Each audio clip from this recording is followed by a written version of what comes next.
Hi, everyone. So we have a very interesting study to share.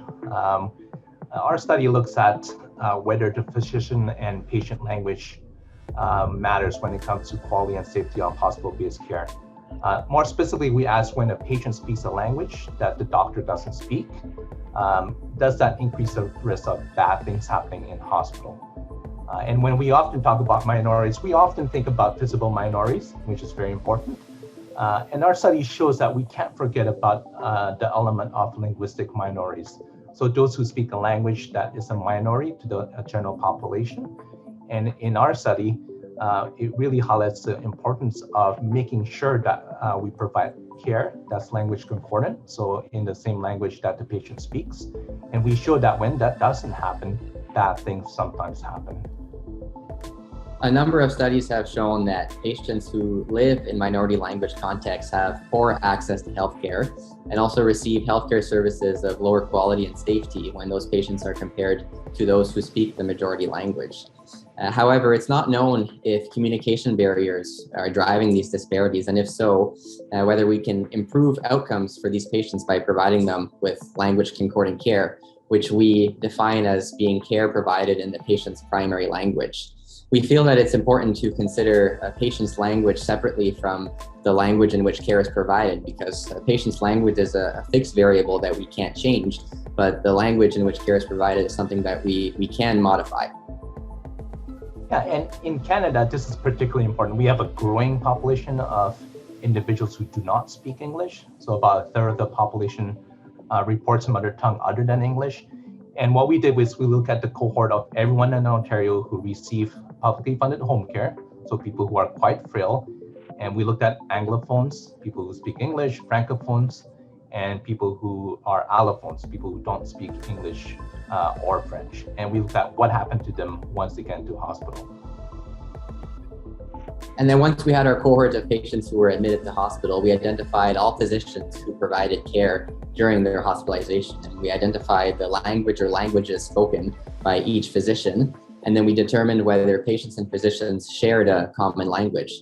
Because all physicians in Ontario are required to speak English, our study focused on Francophones and allophones, because these were patients who were at risk of experiencing language discordant care. For both of these groups, so the Francophones and the allophones, we compared those who received more than half of their care from physicians who spoke their primary language to those who received less than half of their care from patients who spoke their primary language. Yeah, and we simply looked at three outcomes when they were in hospital. The first outcome we looked at was in-hospital harm, which includes 18 categories of bad things happening while you're in hospital, bad things that could have potentially been avoided. So things like drug reactions, surgical complications, and falls. So that was inpatient hospital harm. The second was dying in hospital, so in-hospital mortality. And the third was length of stay. And with regards to in-hospital harm, so these are bad things happening, things like falls and infections, we found that Francophones who were treated by a French-speaking physician had a lower odds of harms, significantly lower in harms, and they had significantly lower odds of death, up to 24% lower odds of death.